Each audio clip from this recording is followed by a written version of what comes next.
Welcome to pen point. Andhra Pradesh రాష్ట్రంలో ఒక విచిత్రమైన పరిస్థితి ఉంది. ఆ విచిత్రమైన పరిస్థితి ఏంటంటే ఆంధ్రప్రదేశ్ రాష్ట్రంలో వాస్తవానికి అంటే ఎన్ని పార్టీలు ఉన్నా సరే ఆ పార్టీలు ఎన్ని సీట్లు గెలుచుకున్నాయి ఆ సీట్లకు అనుగుణంగా ఆ పార్టీలకు ఆ ఒక రెస్పాన్సిబిలిటీ అనేది వస్తూ ఉంటుంది. ఆంధ్రప్రదేశ్ రాష్ట్రంలో విచిత్రమైన పరిస్థితి ఏంటంటే 175 స్థానాలకు గాను 164 స్థానాలు కూటమి ప్రభుత్వము గెలుచుకుంది. అందులో హయ్యెస్ట్ సీట్స్ అన్నవి టీడీపీ గెలుచుకుంటే సెకండ్ ప్లేస్లో 21 స్థానాలతో జనసేన పార్టీ ఉంటుంది. ఏ పార్టీ అయితే ప్రతిపక్షంగా ఉండాల్సిన అవసరం కానివ్వండి, లేకపోతే కూటమి పార్టీలతో సంబంధం లేని పార్టీగా ఉన్న వైసీపీకి మాత్రము కేవలం 11 సీట్లు మాత్రమే వస్తాయి. ఈ నేపథ్యంలో గత 5 ఏళ్ల పాటు అధికారంలో ఉన్న వైసీపీ 5 ఏళ్ల పాలన తర్వాత భయంకరమైన ఓటమిని చవి చూసి ఇవాళ ప్రతిపక్ష పార్టీ హోదా కూడా రాక దాన్ని సాధించుకునే క్రమంలో ఇప్పుడు పోరాటం చేస్తుంది. సో ఈ నేపథ్యం మనం చూసినప్పుడు యూజువల్లీ అందరి ఉద్దేశం కానివ్వండి, ఆలోచన కానీ ఏముంటుందంటే ప్రజలు నిర్ద్వందంగా వైసీపీ పార్టీని రిజెక్ట్ చేసేశారు, ఎట్టి పరిస్థితుల్లో వీళ్ళు అధికారంలోకి రాకూడదు అనే కారణంతో వాళ్ళను 11 సీట్లకు మాత్రమే పరిమితం చేశారు అనే ఒక ప్రచారం చేయడానికి స్కోప్ వచ్చింది. అయితే ఈ ప్రచారం వచ్చే నేపథ్యంలో కూడా వైసీపీ ఒక కౌంటర్ అటాక్ ఏమిస్తుంటుందంటే సరే సీట్లు 11 కానీ ఓట్ల శాతం మాత్రం దాదాపుగా 40% ఉంది. అంటే ఓట్లు వేసిన ప్రతి 100 మందిలో 40% మంది మేము కావాలని కోరుకున్నారు, మీరు వద్దు అని అనుకున్నారు, అందుకే మాకు ఓట్లు వేశారని చెప్పి ఒక లాజిక్ అయితే తీసుకొచ్చే ప్రయత్నం చేస్తుంటారు. సరే ఇప్పుడు మనం మాట్లాడాలనుకున్న అంశం ఏంటంటే 5 ఏళ్ల పాటు అధికారంలో ఉన్న పార్టీ ఓడిపోవడానికి ఖచ్చితంగా వాళ్ళు ప్రజలు కోరుకున్న పాలన ఇవ్వలేకపోయారు లేదా ప్రజల అంచనాలను అందుకోలేకపోయారు అనే దానికన్నా ఎక్కువ ఈ 3 పార్టీలు కలిసి రావడం ద్వారా మాకు ఎక్కువ లాభం జరిగే అవకాశం ఉంది, మాకు మంచి జరుగుతుంది అనే ఉద్దేశంతో వాళ్లకు ఇవాళ ఆ పదవిని కట్టబెట్టారు, అధికారాన్ని కట్టబెట్టారు అనే విషయంలో ఎలాంటి అనుమానం లేదు.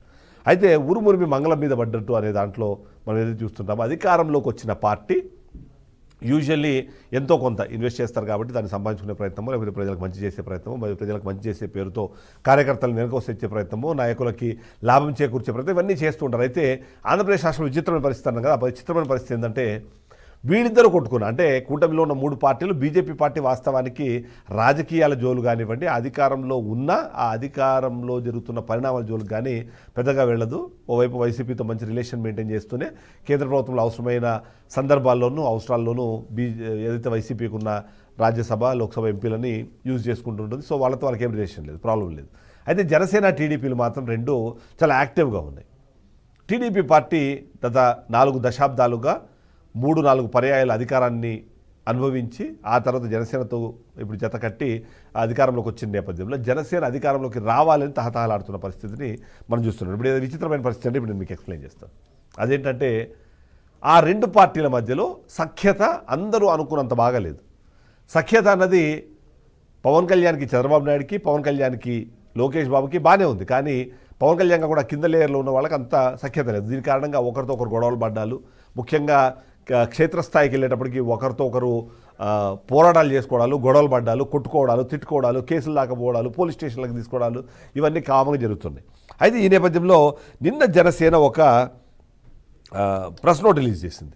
ఆ ప్రెస్ నోట్కి సంబంధించినంత వరకు మనము అంటే జిస్ట్ చెప్తాను నేను మీకు. ఓవరాల్గా ఏంటంటే కూటమి పార్టీల సంయుక్త ప్రకటన అనే పేరుతో ఇచ్చే నేపథ్యంలో ఎన్డీఏ భాగస్వామ్య పక్షాలను తెలుగుదేశం పార్టీ, జనసేన అలాగే భారతీయ జనతా పార్టీలు సోషల్ మీడియా కార్యకర్తలకి, అభిమానులకి విజ్ఞప్తి చేస్తూ మీరు ఊరినే కొట్టుకోకండి, సోషల్ మీడియాకి వచ్చి అరుచుకోకండి, మీరు ఏదైతే గొడవ పడుతున్నారో అవన్నీ గొడవలు పడకండి. ఎందుకంటే దీనికి కారణం ఏంటంటే వైసీపీ వెనకాల నుంచి ఫేక్ అకౌంట్లు, పనికిమాలిన కమెంట్లు చేసి మనలో మధ్యలో గొడవలు పెడుతున్నారు కాబట్టి ఆ గొడవలకి వాళ్ళ ట్రాప్లో మీరు పడొద్దండి అన్నది దాని సింపుల్గా అర్థం అవ్వడానికి ఒక సింపుల్ వన్ లైనరు మనకి అది కనిపిస్తుంది.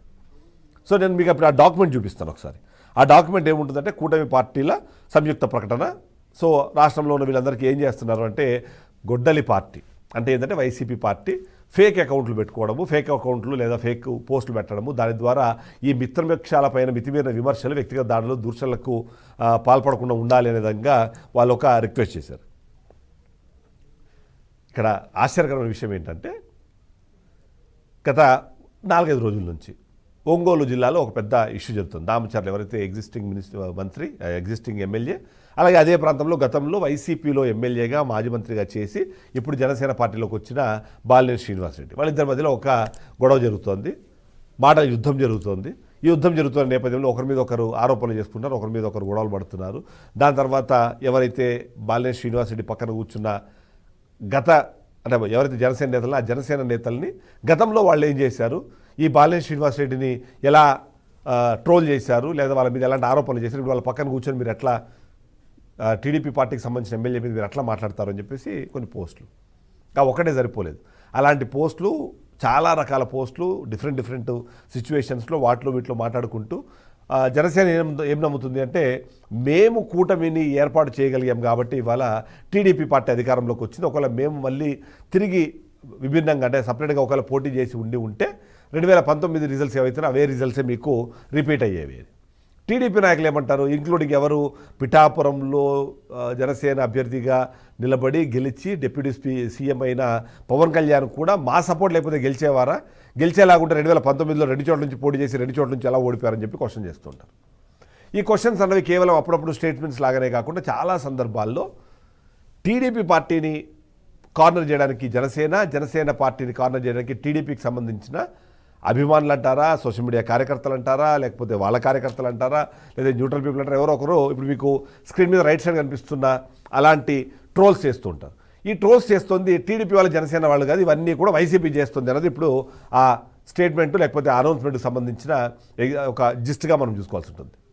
అదేదో మీరు తిట్టుకొని ఉరుమురు మీ మంగళ మీద పడ్డట్టు మీరు వాళ్ళు కొట్లాడుకొని అది వచ్చి వైసీపీ మీద వేయడం ఏంటంటే వైసీపీ వాళ్ళు వేస్తున్న ట్రోలింగ్ మెటీరియల్. ఇప్పుడు జనసేన టీడీపీ మధ్య నిజంగానే అంత మంచి అవగాహన ఉంటే, అంత బ్రహ్మాండంగా ఉంటే ఇప్పుడు దామచర్ల వర్సెస్ ఒంగోలులో ఇదెందుకు జరుగుతోంది, పిఠాపురంలో వర్మ వర్సెస్ పవన్ కళ్యాణ్ ఎలా జరిగింది, అంతకుముందు వసంత కృష్ణప్రసాద్ వర్సెస్ జనసేన నేతలు అప్పుడు ఎలా జరిగింది, అంతకుముందు తూర్పుగోదావరి జిల్లాలో ఎట్లా జరిగింది, చింతమనేని ప్రభాకర్ జనసేన నేతల మీద ఎలా దాడులు చేయించారు, లేకపోతే ఆయన ఎలా వాళ్ళ మీద కేసులు పెట్టారు, ఇట్లాంటి ఒక పెద్ద లిస్టు పెట్టుకొని ఈ లిస్ట్ అంతా చూపించి మీరు కొట్లాడుకుంటున్నారు. మీరు కలిసిపోతారా పోతారా మీ ఇష్టం, కానీ మీ ఇద్దరు కలిసి ఇది వైసీపీ కార్యకర్తల పనులను వైసీపీకి సంబంధించిన ఒక కుట్ర అనే మాట మాట్లాడుతున్నారు. కనీసం మీకు ఆలోచించట్లేదా?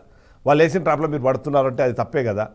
అసలు ట్రాప్ అనడానికి అవకాశం లేదు, ఎందుకంటే బహిరంగంగానే వచ్చి తిట్టుకుంటున్నారు, కొట్టుకుంటున్నారు, కేసులు పెట్టుకుంటున్నారు, స్టేషన్ల దాకా పోతున్నారు, ఎవ్రీథింగ్ ఆన్ రికార్డ్ మనకు కనిపిస్తున్నప్పుడు మీ మధ్యలో వచ్చే ఆ డిఫరెన్సెస్కి ఆ డిస్టర్బెన్సెస్కి వైసీపీ ఎలా కారణమవుతుంది అని వాళ్ళు అడుగుతున్నారు. ఈ నేపథ్యంలోనే కొన్ని పాయింట్స్ ఇక్కడ మనము మాట్లాడుకోవాల్సిన అవసరం ఉంది. YCP is very clear. YCP తాము ఒక వర్క్ పెట్టుకున్నారు. ఆ వర్క్ ఏంటంటే అధికార పార్టీకి సంబంధించి ప్రభుత్వంకి సంబంధించి ఏదైనా తప్పులు జరిగాయంటే వాటిని బిగిన వాటి మీద విమర్శలు చేయడము, వాటిని వైరల్ చేసే ప్రయత్నం చేయడము జరుగుతున్న తప్పుల్ని విత్ డేటానో విత్ ఇన్ఫర్మేషనో, లేకపోతే చాలామంది సోషల్ మీడియా ఇన్ఫ్లుయెన్సర్లు కాదు కానీ బట్ వాళ్ళు వైసీపీకి అనుకూలంగా పనిచేసే వాళ్ళతో అనాలిసిస్ వీడియోసు లేదా ట్రోల్ వీడియోస్ అవన్నీ తయారు చేయించేసి వాళ్ళు ఒక పక్కన పెడుతూ ఉంటే వాటిని ఎదుర్కోవాల్సిన ఈ కూటమిలో ఉన్న ఈ 2 పార్టీలు కీలకం. ఎందుకంటే బీజేపీని ఎందుకు కౌంట్ చేయట్లంటే బీజేపీ ఈ సోషల్ మీడియా వాళ్ళకి రావట్లేదు. వాళ్ళు సింపుల్గా వల్పనాలు చేసుకుని వెళ్ళిపోతున్నారు. కేంద్ర ప్రభుత్వము రాష్ట్ర ప్రభుత్వము, కేంద్ర ప్రభుత్వంలో అధికారంలో ఉన్నారు, రాష్ట్ర ప్రభుత్వంలో ఉన్నారు, ఏం చేయాలి ఎలా చేయాలి అన్ని పార్టీలు ఎలా దగ్గర చేసుకోవాలి ఈ ఆలోచనలో ఉన్నారు తప్ప ఈ గల్లీ వార్లకి రావట్లేదు.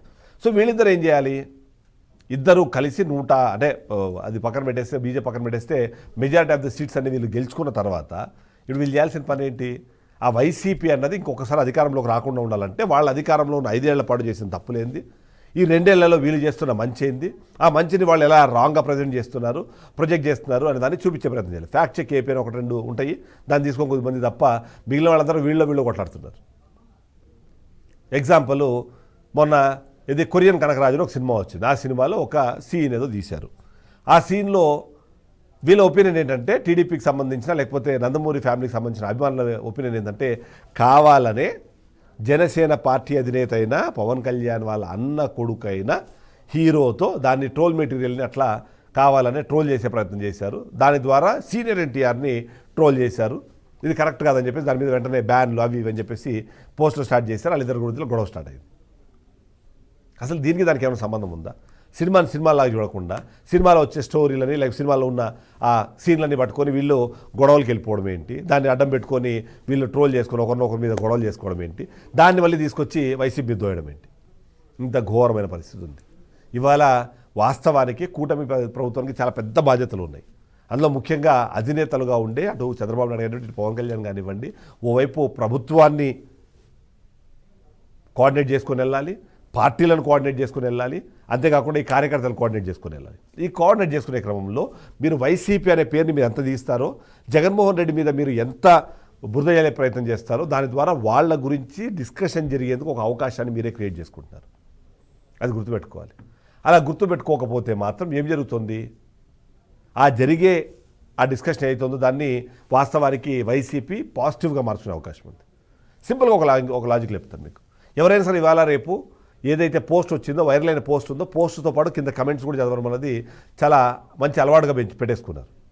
స్క్రోల్ చేస్తూ ఉంటారు, ఇంపార్టెంట్ ఏదైనా వచ్చిందంటే దాంట్లో కమెంట్స్ ఏమున్నాయి. ముఖ్యంగా పొలిటికల్ ఇంట్రెస్ట్ ఉన్న వాళ్ళు, పాలిటిక్స్ మీద ఎప్పటికప్పుడు చెక్ చేసుకునే వాళ్ళు ఏవైతే ఉన్నారో వాళ్ళు ఈ పని చేస్తూ ఉంటారు.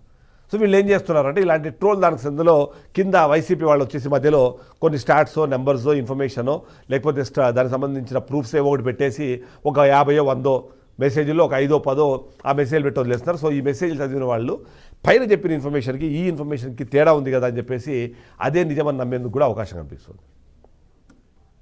అంటే మీరు ఏదైతే అది ఏమంటారు దాన్ని ప్రచారం చేస్తున్నారో అది తప్పుడు ప్రచారం అని చెప్పే ప్రయత్నం చేస్తున్నారు, విష ప్రచారం అని చెప్పి జనాల్లో తీసుకెళ్లే ప్రయత్నం చేస్తారో దాంట్లో వీళ్ళు మధ్యలో దూరిపోయి వీళ్ళకి ఏది అవసరం ఉందో దాన్ని ప్రజెంట్ చేసుకొని ఆ పోస్టులలో, అంటే ఏది టీడీపీ వాళ్ళు, జనసేన వాళ్ళు రెగ్యులర్గా చూసే పేజ్లు లేదా ఆ పోస్టులు ఏవైతే ఉంటాయో ఆ పోస్టుల కింద వీళ్ళు కమెంట్ చేయడం ద్వారా ఆ సెట్ ఆఫ్ పీపుల్కి కూడా వీళ్ళు అనుకున్న సమాచారాన్ని, వీళ్ళు చెప్పాలనుకున్న అంశాన్ని, వీళ్ళు ప్రచారం చేయాలనుకున్న ఆ దాని ఏదైతే ఉందో దాన్ని వాళ్ళు తీసుకెళ్లే ప్రయత్నం చేస్తున్నారు.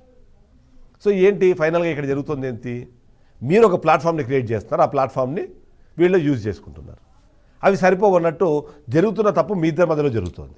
ఆ పోస్ట్ పెడుతున్న వాళ్ళు ఎవరు, ఆ పేజ్లు ఎవరు క్రియేట్ చేశారు, ఆ పేజ్లు ఎవరు రన్ చేస్తున్నారని తెలుసుకోవడం మీకు పెద్ద కష్టమేం కాదు. ఎందుకంటే ఆబ్వియస్లీ మీ సోషల్ మీడియా వాళ్ళు చాలా ఆర్గనైజ్డ్ ఉంటారు కాబట్టి ఇన్ఫర్మేషన్ తెలిసి ఉంటుంది. ఆ ఇన్ఫర్మేషన్ ఉన్నప్పుడు ఏం చేయాలి, ఆ ఇన్ఫర్మేషన్ ఉన్నప్పుడు ఏం చేయాలంటే దాన్ని పర్ఫెక్ట్గా వాడుకోవాలి, ఆ ఇన్ఫర్మేషన్ తెలుసుకోవాలి, ఆ తప్పు చేస్తున్న వాళ్ళని మీరు ఆపుకోవాలి, ఆ తప్పుని పునరావృతం కాకుండా ఉండేందుకు దాన్ని చేసుకోవాలి. ఇది సరిపోలేదు అనుకోండి, ఇప్పటికే చూస్తున్నాం 2 ఏళ్ల సర్వే, 2.5 ఏళ్ల సర్వే అని చెప్పేసి ఈ 2.5 ఏళ్ల సర్వే కూటమి ప్రభుత్వానికి బాగా మైనస్ స్టార్ట్ అయిపోయింది అని చెప్పి ఆ గతంలో ఎవరైతే ఈ కూటమికి పాజిటివ్గా మాట్లాడే ఇప్పుడు నెగిటివ్గా చెప్పే అవకాశం ఎందుకు కనిపిస్తుందంటే వాళ్ళు సోషల్ మీడియాకి సంబంధించిన ఇన్ఫర్మేషన్ని లేదా ఇప్పుడు మన అదృష్టమో దురదృష్టమో వచ్చిన ఈ ఆర్టిఫిషియల్ ఇంటెలిజెన్స్ని అడిగినప్పుడు నెంబర్ ఆఫ్ పోస్టులు, నెంబర్ ఆఫ్ డిస్కషన్స్, ఆ డిస్కషన్స్లో పాజిటివ్ ఎవరు నెగిటివ్ ఉన్న దానికి మొత్తం అంతా ఒక సమ్మరైజ్ చేసి ఒక ఇన్ఫర్మేషన్ ఇస్తుంది. ఆ ఇన్ఫర్మేషన్ ఇవ్వాలా వాస్తవానికి నెగిటివ్గా మారుతుంది కూటమి ప్రభుత్వం. కాబట్టి కూటమి ప్రభుత్వం మీలో మీరున్న సమస్యలను ఫస్ట్ తీర్చుకోండి తప్ప